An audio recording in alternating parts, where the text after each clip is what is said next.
प्रणाम मित्रों। तो चलिए हम लोग ध्रुव स्वामिनी नाटक के दूसरे अंक को आज पढ़ते हैं। तो चलिए पहले हम देखते हैं कि दूसरे अंक में कौन कौन से पात्र हैं। पहली है कोमा, जो कि शकराज की प्रेमिका है। शकराज राजा है, खिंजल मिहिरदेव आचार्य और कोमा का पिता है, और एक है पहरे। जितने भी पात्र के विषय में हम लोगों ने देखा है उसके पश्चात ही ये सारे पात्र आते हैं।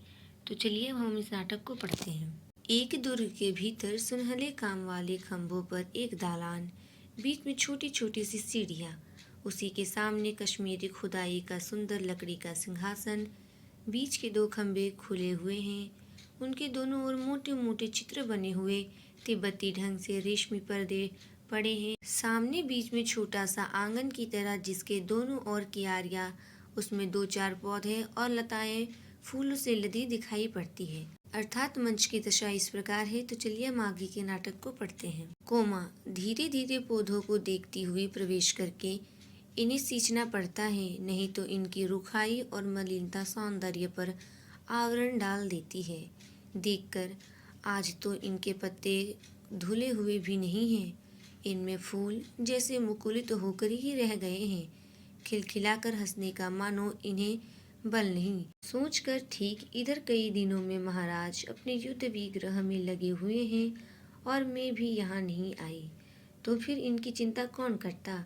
उस दिन मैंने यहाँ 2 मज और भी रख देने के लिए कह दिया था, पर सुनता कौन है। सब जैसे रक्त के प्यासे, प्राण लेने और देने में पागल।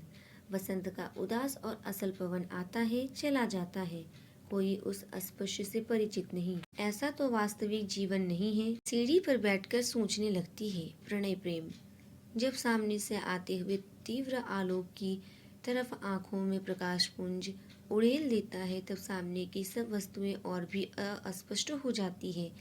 अपनी ओर से कोई भी प्रकाश की किरण नहीं, तब वही केवल वही तो पागलपन, भूल हो, दुख मिले प्रेम करने की। एक ऋतु होती है, उसमें चूकना, उसमें सोच समझकर चलना दोनों बराबर है। सुना है दोनों ही संसार के चतुरों की दृष्टि से मूर्ख बनते हैं। तब कोता तू किसे अच्छा समझती है। इसके पश्चात वह गीत गाती है।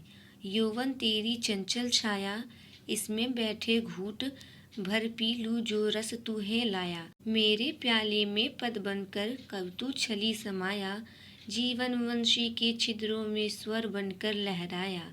पल भर रुकने वाले कह तू पथिक कहाँ से आया। चुप होकर आंखें बंद किए तन्मय होकर बैठी रह जाती है। शकराज का प्रवेश हाथ में एक लंबी तलवार लिए चिंतित भाव से आकर इस तरह खड़ा होता है जिसे कोमा को नहीं देखता। अर्थात कोमा गीत गाते गाते उसी सीढ़ी पर आंख बंद करके बैठी रहती है। उसके पश्चात शकराज का प्रवेश होता है।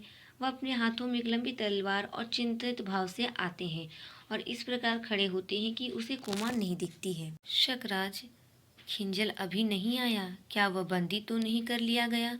नहीं, यदि वे अंधे नहीं हैं तो उन्हें अपने सिर पर खड़ी विपत्ति दिखाई देनी चाहिए। सोचकर विपत्ति केवल उन्हीं पर तो नहीं है, हम लोगों को भी रक्त की नदी बहानी पड़ेगी।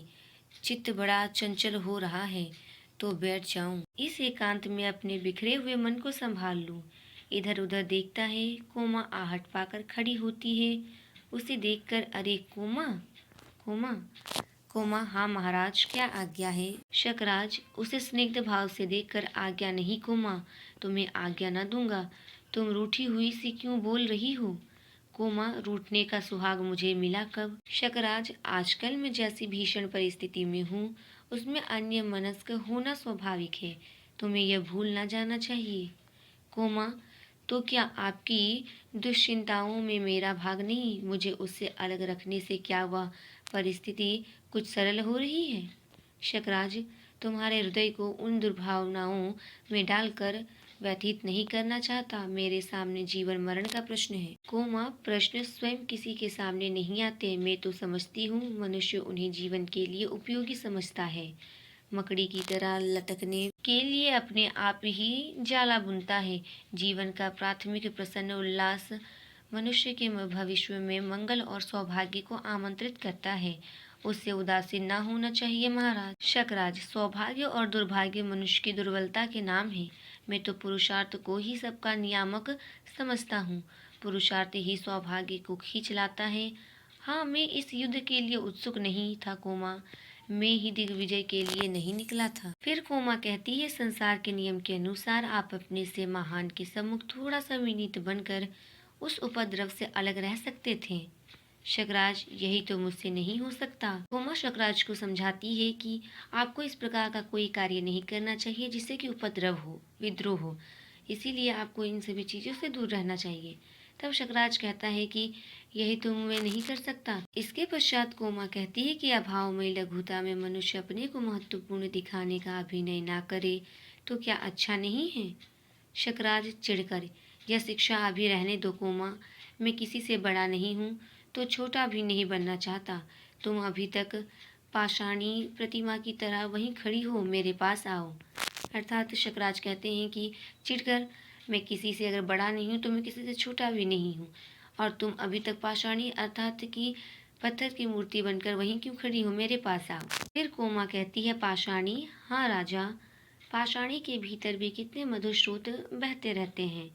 उसमें मदिरा नहीं, शीतल जल की धारा बहती है, प्यासों की तृप्ति। उसके पश्चात शकराज कहते हैं कि किंतु मुझे तो इस समय स्फूर्ति के लिए एक प्याला मदिरा ही चाहिए। कोमा स्थिर दृष्टि से देखती हुई, मैं ले आती हूँ, आप बैठिए। कोमा एक छोटा सा मज रख देती है और चली जाती है। शकराज मज पर बैठ जाता है और खिंगल का प्रवेश होता है, अर्थात जिसे शको ने अपना दूत बनाकर रामगुप्त के पास भेजा था, उसका प्रवेश हो गया है। वह संदेश लेकर के वापस आ गया है। शकराज कहते हैं, कहो जी, क्या समाचार है? अर्थात खिंगल जो रामगुप्त के पास से वापस आ गया है, उससे पूछते हैं कि तुम क्या समाचार लेकर के आए हो, जल्दी से मुझे सुनाओ। उसके पश्चात खिंगल कहता है, महाराज, मैंने उन्हें अच्छी तरह समझा दिया कि हम लोगों का अवरोध दृढ़ है, उन्हें दो में से एक करना ही होगा, या तो अपने प्राण दे, अन्यथा मेरे संधि के नियमों को स्वीकार करे। शकराज उत्सुकता से, तो वे समझ गए? तत्पश्चात खिंगल कहता है, दूसरा उपाय ही क्या था? यह छोकरा रामगुप्त समुद्रगुप्त की तरह दिग्विजय करने निकला था। उसे इन बीहड़ पहाड़ी घाटियों का परिचय नहीं मिला था, किंतु सब बातों को समझकर वह अपने नियमों को मानने के लिए बाध्य हुआ। शकराज प्रसन्नता से उठकर दोनों हाथ पकड़ लेता है। ए, तुम सच कहते हो? मुझे आशा नहीं, क्या मेरा दूसरा प्रस्ताव भी रामगुप्त ने मान लिया? स्वर्ण के कलश में मदिरा लेकर कोमा चुपके से आकर पीछे खड़ी हो जाती है। खिंगल, हाँ महाराज, उसने मांगे हुए सब उपहार को देना स्वीकार किया, और ध्रुव स्वामिनी भी आपकी सेवा में शीघ्र ही उपस्थित होती है। कोमा चौंक उठती है और शकराज प्रसन्नता से खिंगल के हाथों को झकझोरने लगता है। शकराज, खिंगल, तुमने कितना सुंदर समाचार सुनाया। आज देवपुत्रों की स्वर्गीय आत्माएं प्रसन्न होगी। उनकी पराजयों का यह प्रतिशोध है। हम लोग गुप्तों की दृष्टि में जंगली, बर्बर और असभ्य हैं, तो फिर मेरी प्रतिहिंसा की बर्बरता के भी अनुकूल होगी। हाँ, मैंने अपने सूर सामंतों के लिए भी स्त्रियां मांगी थी। खिंगल, वे भी साथ ही आएंगी। शकराज समाचार सुनकर बहुत ही प्रसन्न हो जाता है और वो कहता है कि मैंने ध्रुव स्वामिनी के साथ साथ अपने सामंतों के लिए भी स्त्रियां मांगी थी। तो खिंगल कहता है, वे भी साथ ही आएंगी। शकराज, तो फिर सोने की झांझ वाली नाच का प्रबंध करो, इस विजय का उत्सव मनाया जाए और मेरे सामंतों को भी शीघ्र बुला लाओ। खिंगल का प्रस्थान। शकराज अपनी प्रसन्नता में उद्विग्न सा इधर उधर टहलने लगता है और कोमा अपना कलश लिए हुए धीरे धीरे सिंहासन के पास जाकर खड़ी हो जाती है। चार सामंतों का प्रवेश। दूसरी ओर से नर्तकियों का दल आता है। शकराज उनकी ओर ही देखता हुआ सिंहासन पर बैठ जाता है। सामंत लोग उनके पैरों के नीचे सीढ़ियों पर बैठते हैं। नर्तकियां नाचती हुई गाती हैं। इसके आगे के नाटक को हम अगले वीडियो में पढ़ेंगे। तब तक के लिए धन्यवाद।